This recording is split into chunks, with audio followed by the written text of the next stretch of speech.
सुप्रभात। मैं हूं जगेंद्र राणा। आज की हमारी आध्यात्मिक चर्चा का विषय है परम पद की प्राप्ति। परम पद की प्राप्ति। धान जब तक सींचता नहीं तभी तक उग सकता है, लेकिन एक बार भी सींच जाने पर वो नहीं उगता। ऐसे ही जीव एक बार ज्ञानाग्नि में पक गया तो फिर उसे जन्म नहीं लेना पड़ता। जब तक ज्ञान है तभी तक आना जाना है। जिस क्षण भगवान नाम का स्मरण ना हो वही सबसे बड़ा दुख है। और यदि भगवान नाम का स्मरण होता रहे तो शरीर को चाहे जिंदगी के लिए उसे परम सुख ही समझना चाहिए। जिस मनुष्य में ईश्वर का स्मरण करने की शक्ति हो उसको गरीब या दीन न समझकर महान धनवान समझो। और जिसके पास वो ऊंची से ऊंची और बड़ी से बड़ी संपत्ति नहीं है, चाहे वो बड़ा भारी बादशाह हो, परंतु असल में वो गरीब और अनाथ है। भोजन में जहर मिला हो और ये बात भोजन करने वाले को मालूम हो जाए तो वो तुरंत थाली छोड़कर उठ जाएगा। इसी प्रकार संसार की अनित्यता और दुख रूपता का पता लगते ही मनुष्य को वैराग्य हो जाता है, पर वैराग्य मन से हटता ही नहीं।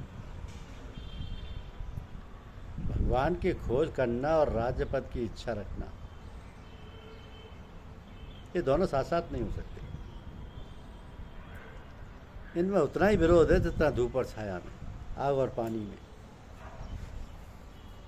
जो मनुष्य राजपद पाना चाहता है उसके लिए शांति की इच्छा करना व्यर्थ है। तिनके के समान हल्का बनने से, वृक्ष के समान सहिष्णु बनने से, मान छोड़कर दूसरों को मान देने से, इष्ट की महिमा समझने से तथा अभिमान का त्याग करने से साधना शीघ्र सफल होती है। इस प्रकार की योग्यता प्राप्त करने के लिए सत्संग, धर्म ग्रंथ और भक्त चरित्रता, अभ्यास, गुरु आज्ञा का पालन तथा माता पिता आदि गुरुजनों की भक्तों की सेवा पूजा करना बहुत आवश्यक है। देखिए, आवश्यकता चावल की होती है, परंतु चावल बोने से वो उपजता नहीं। चावल पाने के लिए बोना पड़ता है धान। धान में छिलका यद्यपि आवश्यक है, परंतु छिलके के बिना धान नहीं उगता। इसी प्रकार शास्त्र विहित विचारों का पालन किए बिना कभी धर्म लाभ नहीं होता। मनुष्य के बंधन और मोक्ष का कारण मन है। विषयासक्त मन से बंधन होता है और विषयवृत्ति से रहित मन से मुक्ति। अतः मुक्ति की चाह करने वाले मन को सदा विषयों से सहित रखें, विषयों से रहित रखें। विषय संग से छूटा हुआ मन जब उन्मनी भाव को प्राप्त होता है तो परम पद की प्राप्ति होती है। कैसे होती है परम पद की प्राप्ति? मुक्ति की चाह करने वाले मन को सदा विषयों से रहित रखें। विषय संग से छूटा हुआ मन जब उन्मनी भाव को प्राप्त होता है तब परम पद की प्राप्ति होती है। तो परलोक में सहायता के लिए माता पिता, पुत्र, स्त्री और संबंधी नहीं रहते। वहाँ एक धर्मी काम आता है। मरे हुए शरीर को बंधु बांधव काठ और मिट्टी के ढेलों के समान पृथ्वी पर पटक कर घर चले जाते हैं। एक धर्मी उसके साथ जाता है। सोए गांव को बाढ़ बहा ले जाती है, वैसे पुत्रों और पशुओं में लिप्त मनुष्यों को मौत ले जाती है। जब मृत्यु पकड़ती है उस समय पिता, पुत्र, बंधु या जाति वाले कोई भी रक्षा नहीं कर सकते। इस बात को जानकर बुद्धिमान पुरुष को चाहिए कि वह निर्वाण की ओर ले जाने वाले मार्ग को जल्दी पकड़े। जब तक स्वस्थ है, बुढ़ापा नहीं आया, इंद्रियों की शक्ति बनी हुई, आयु के दिन बाकी, तभी तक बुद्धिमान पुरुष को अपने कल्याण की चेष्टा अच्छी तरह कर लेना चाहिए। घर में आग लगने पर कुआं खोदने से क्या लाभ। भोगों में रोग का भय है, कुल में च्युत होने का भय है, धन में राजा का भय है, मौन में दीनता का भय है, गुणों में दुष्टों का भय है, शरीर में मृत्यु का भय है। इसी प्रकार संसार की सभी वस्तुओं में भय है, केवल वैराग्य में कोई भय नहीं। गाय का तुरंत का जन्मा बच्चा जैसे 20 बार गिरने उठने पर भी खड़ा हो सकता है, इसी प्रकार साधना करते समय साधक अनेक बार गिरने पर भी कहीं अंत में सिद्धि लाभ करता है।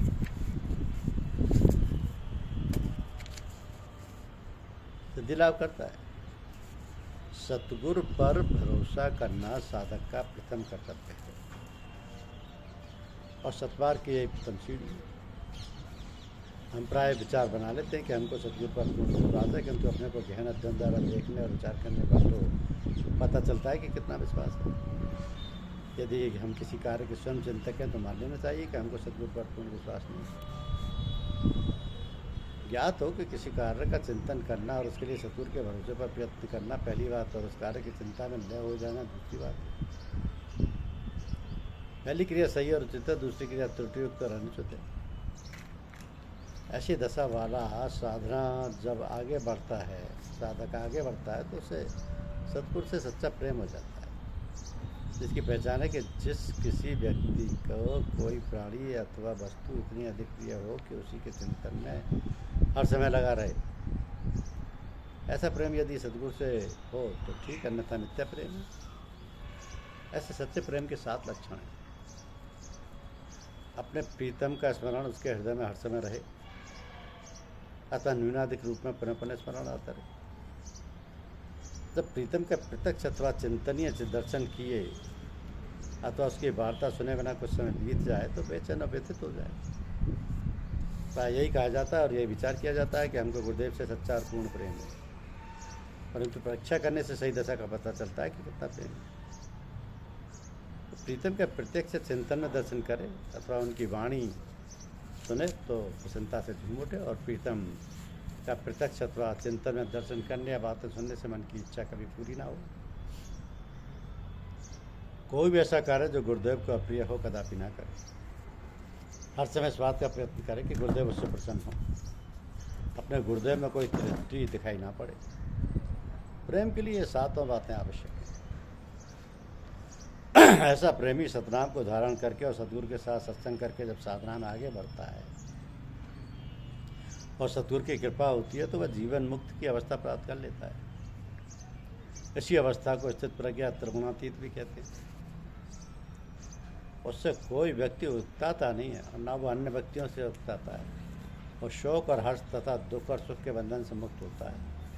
वो सदैव अपने मन में शांत रहता है।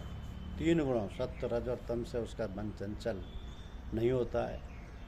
मान और अपमान और आदर अनादर वो उसके लिए समान होते हैं। बुद्धि से संपूर्ण संबंधों को छोड़कर अपना कर्तव्य जान लेता है, अर्थात आशा और आकांक्षा को छोड़कर धर्म के अनुसार कार्य करता है। उपरोक्त अवस्था प्राप्त करने हेतु अभ्यासी को साधना करते समय निम्नांकित नियमों का पालन करना चाहिए। क्या कि यदि अभ्यास के समय मन ना लगे अथवा मन में व्यर्थ और गंदे विचार भरे हों तो मन को समझाकर हर प्रकार से रोके। यदि मन फिर भी ना माने तो मन को लज्जित करे और अपने आप को धिक्कारे और मन को विभिन्न प्रकार के भय दिखलावे और गुरुदेव का ध्यान दृढ़ता से करे तथा गुरुदेव से प्रार्थना करे कि अपराधों के लिए क्षमा याचना करें और कुछ प्राणायाम करें और उच्च स्वर से जाप करें। यदि इस पर भी मन स्थिर ना हो तो समय खड़े हो। यदि अभ्यास के समय आलस्य अथवा निद्रा आए तो मुख धो लें, थोड़ी देर बाद के बाद अभ्यास छोड़कर टहलें और उसके बाद अभ्यास करें। यदि किसी अभ्यासी को अभ्यास के समय बहुत अधिक तरंगें उठा करती हैं, नींद आ जाया करती हो, तो चाहिए कि अभ्यास में केवल 4-4, 5-5 मिनट के बाद वो ध्यान करें कि अभ्यास सही हो रहा है अथवा इधर उधर के विचारों के समय आपके विचारों में अथवा नींद में समय नष्ट हो रहा है। यदि अभ्यास के समय पीठ या पैरों में पीड़ा होने लगे तो दोनों कोहनियाँ चारपाई इत्यादि पर रखकर ऊँट की बैठक बैठे अतः कुछ देर को हाथ पैर फैलाकर सटकाए और उसके बाद अभ्यास करें। तो यदि अधिक का अभ्यास करने से सिर में शूल होने लगे, जब तक शूल दूर ना हो अभ्यास बंद करके विश्राम करें। यदि शौच या मूत्र विसर्जन करना हुआ तो प्यास लगी है, ऋतु के अनुसार शीत और उष्णता अधिक प्रतीत हो तो उस आवश्यकता को दूर करके अभ्यास करें तथा भोजन के 2 घंटे बाद अभ्यास ना करें, 2 घंटे तक अभ्यास ना करें। तो अभ्यासी को अपने अभ्यास की दशा सत्संग का भेद गुरुदेव या गुरु से ध्यान कराने की अनुमति प्राप्त हो। क्या अतिरिक्त अन्य किसी से कहना मना है। अभ्यासी को हीनता प्रतीत होने पर निराश होना और अधिक शीघ्रता करना और प्रकाश आदि देखने की इच्छा करना अथवा नेत्रों की पुतलियों को ऊपर की ओर तानना या चढ़ाना निषेध है।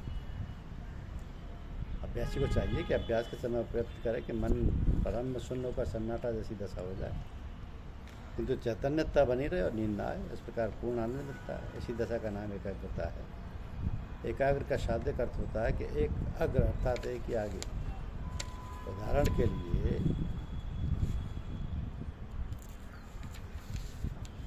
एक उदाहरण से स्पष्ट समझा जा सकता है कि पांडव और कौरवों को जब उनके गुरुदेव ने धनुर्विद्या की शिक्षा पूर्ण करा दी तो एक दिन उनकी परीक्षा लेने हेतु सबको अपने अपने धनुष बाण लेकर मैदान में बुलाकर खड़ा किया और कहा कि देखो सामने वृक्ष पर एक पक्षी बैठा है, आप सब धनुष पर बाण चढ़ाकर तैयार रहें। जब मैं संकेत करूँ तो पक्षी की दाईं आँख को भेद। जब लक्ष्य साधने को उद्युत हो गए तो गुरुदेव प्रत्येक के पास जा जाकर पूछने लगे कि सामने क्या दिखाई पड़ रहा है। तो किसी ने कहा हमें आप पांडव और पेड़ पक्षी और सब कुछ दिखाई पड़ रहे हैं। तो किसी ने पेड़ पर बैठा पक्षी और किसी ने कुछ बताया। अंत में गुरुदेव अर्जुन के पास आए, उससे पूछा कि तुम्हें क्या दिखाई पड़ रहा है। तो फिर अर्जुन ने धनुष और बाण के कोण पर दृष्टि जमा कर कहा कि मुझे केवल पक्षी दिखाई पड़ रहा है। किंतु दूसरे क्षण क्षमा मांग कर बोले, नहीं गुरुदेव, अब तो केवल मुझे पक्षी का दायां नेत्र ही दिखाई पड़ रहा है। तुरंत गुरुदेव ने कहा, चलाओ बाण। गुरुदेव का कहना था कि अर्जुन के बाण से पक्षी का दायां नेत्र पहन गया। इसी का नाम है एकाग्रता। बस हमें यही दिखाई पड़े जिस पर हमें ध्यान लगा कर बैठे। अभ्यास और गुरुदेव की कृपा से लक्ष्य भेद अर्थात लक्ष्य की प्राप्ति संभव हो जाती है। अभ्यास प्रारंभ करने से पूर्व विचार कर लेने से कि इतने समय तक अभ्यास करेंगे और उसके बाद हम कार्य करेंगे, प्राय आनंद आता है और अच्छी एकाग्रता हो जाती है। तो अभ्यासी को चाहिए कि खान पान का विचार रखे और अपने चाल ढाल की देख रेख करे और सांसारिक भोगों कार्यों में भरसक कम संलग्न हो। अभ्यास में व्यवधान न आने दे तथा इंद्रियों के भोगों में अधिक ना लगे। व्यर्थ और बुरे संग में ना बैठे तथा गुरुदेव से अति प्रेम करें और उनकी सांसारिक तथा मानसिक अर्थात चिंतन द्वारा बहुत सेवा करें, तभी बेड़ा पार है। धन्यवाद।